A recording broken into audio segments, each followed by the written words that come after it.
I'm also the mom of Collie, who's a senior, and Kyle, who's a freshman. And it is really an honor to speak here this morning because this place, this outdoor chapel, has always felt sacred. Right here is where my brother got married. It's where my family held a memorial service for my grandfather. And it's where when I was a teenager, I would always love to come and just sit and think.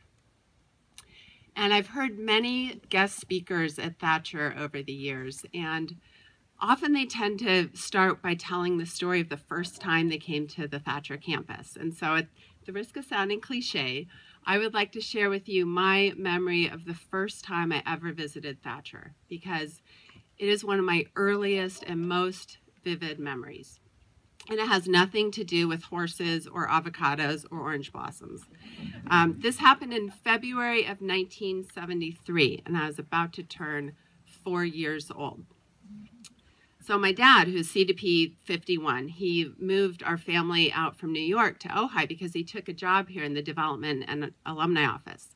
And he got us a house down near the corner of Grand and McAndrew, down by the dip. And so I remember one day, February, my parents drove onto campus. They had this enormous Ford LTD station wagon. And they parked right in front of upper school because my brother, who's class of 76, was a sophomore living there. So I remember jumping out of the car, sort of like when I take my dog to the dog park and he leaps out of the car, and I see the vast expanse of the upper school lawn. I don't know why, but I decided to see if I could somersault down the entire thing. So I crouched down, got on my hands and heads, and I started tumbling over and over and over, gaining momentum, and I made it all the way down to the headmaster's house down near the bottom. And I just remember the green grass and the blue sky and feeling incredibly dizzy. So I like to tell people that I literally fell head over heels in love with Thatcher. And I'm just very grateful my life keeps circling back to this place. So this morning, I would like to use this opportunity to talk to all of you as a parent to parent, an alumna to student, about learning from and bouncing back from mistakes rather than being defined or haunted by them. But first, let me explain a little bit about what I'm doing these days, because it's not at all what I started out intending to do. Originally, I wanted to become a writer like my grandfather, David S. Lavender, who he taught English here for over 3 decades, and he authored numerous books about the West, histories and novels. So I went to graduate school in journalism, and I started a career as a newspaper reporter. But somehow along the way, I developed this hobby, and it turned into a second career. And that is as a competitive long-distance runner. And now I work as a running coach, which is really kind of funny because I distinctly recall as a student that just 2 laps around the track down there felt like a form of punishment, and I hated it. But since then, I have run over 60 marathons and ultramarathons. I've always finished and sometimes even won. But something happened this past March that I am not particularly proud of. This past March, for the first time ever, I got a DNF, which stands for Did Not Finish. And this happened, it was a 62-mile race along the Pacific Crest Trail up in the Columbia River Gorge. And I just felt lousy from the start. We were going along this pretty rugged stretch of trail, and a big gap opened between me and the pack of top 10 women, and I was slipping and tripping on these rocks. And I did not have a good excuse, like a true injury. I just felt profoundly ambivalent and burned out.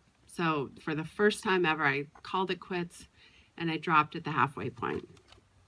And I honestly felt pretty shaken up and depressed about it afterward, about being a quitter, and I felt nervous to try racing again. But eventually I began to make peace with the experience and ultimately to perform better at races over the summer, because I analyzed all the things I had done wrong in my training, all the mental factors that set me up to fail. And it turns out that that DNF was one of the most valuable learning experiences that I've ever had as an athlete or as a coach. So now let's go back 30 years to my senior year at Thatcher, because having a senior and a freshman here now sparks a lot of flashbacks to those years and to all the things I learned then. And there's so many moments when I recall just being transfixed by learning in the classroom. Whether it's when we peeled back the tissue of the fetal pig in biology, or all the times I eagerly raised my hand to participate in English and talk about those metaphors in Gatsby or Kafka's Metamorphosis. But I also find myself ruminating about all the times I messed up, the times I got JC'd. And yes, it happened more than once. And how those mistakes affected me. My first 3 years, I earned a reputation as a really strong student and a top writer, and I got High Point Award freshman gymkhana, Go Blue Team. I loved life in the dorms, and I was eager to please my teachers. And the same could be said, more or less, about my boyfriend, Morgan Smith, who was 1 year ahead of me in class of '85. And for those of you who don't know Morgan, he's sitting here this morning because he and I ended up getting married. His life is funny. Morgan started his senior year really happy and proud to have been chosen a prefect. So one ordinary afternoon in the fall of '84, Morgan and I were, Morgan was a senior, I was a junior, and we were sitting outside a study hall. We were talking about how we had so much homework, we just did not want to go to formal dinner. Sound familiar? So we came up with a bright idea to skip dinner and go back to our rooms because we just wanted to get started on our homework and we didn't want to deal with getting dressed up for formal. So it was easy. All we had to do was sign out and say we were down at my parents' house. So that's what we did. But the faculty somehow figured out that we did not go to dinner at my parents' house, and we had lied on the sign-out sheet. So we took a trip to the Judicial Council. I got work crew and a stern warning. It wasn't the end of the world.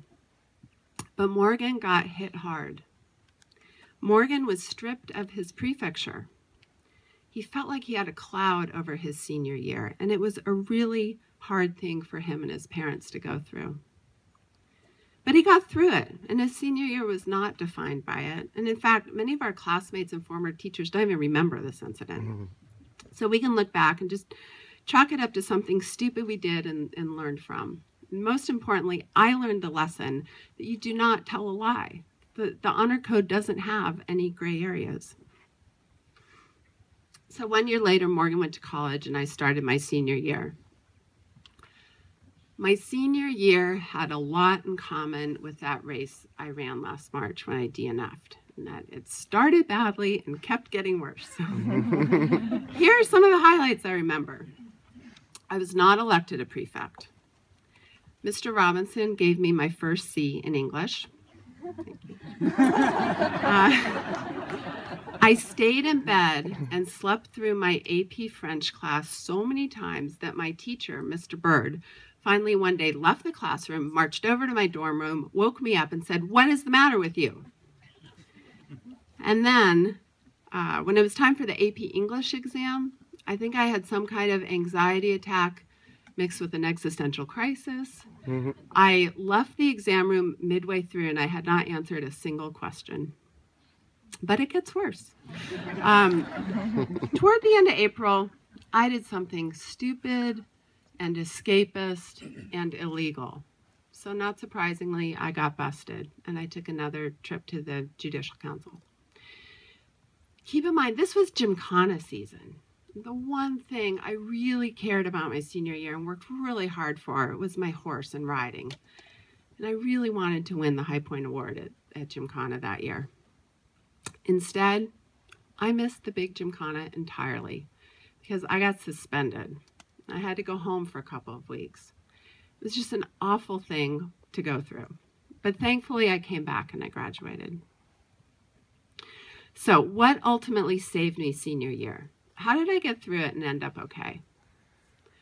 I'd like to give my parents some credit, but honestly, they were kind of missing in action at that point. Instead, there were three things that helped me, three things that are at the heart of the Thatcher experience and for which I will always be grateful. Number one, my teachers.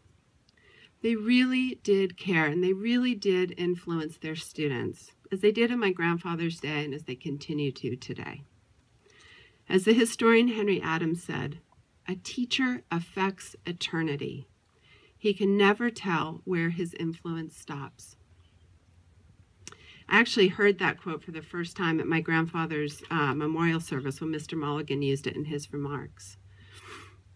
An alumni who had my grandfather as a teacher liked to tell me stories about how he used to write in the margins of their papers in big red letters, BS, which stood for be specific. And how he'd say, there's no such thing as good writing, there's only good rewriting.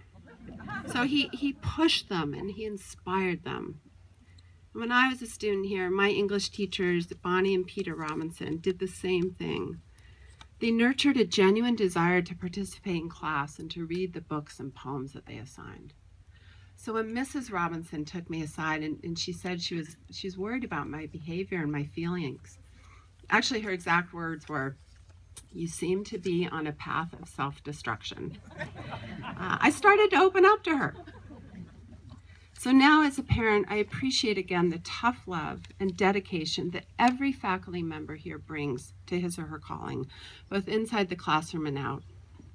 We should all say a prayer of thanks for the great teachers here who are also great coaches and mentors.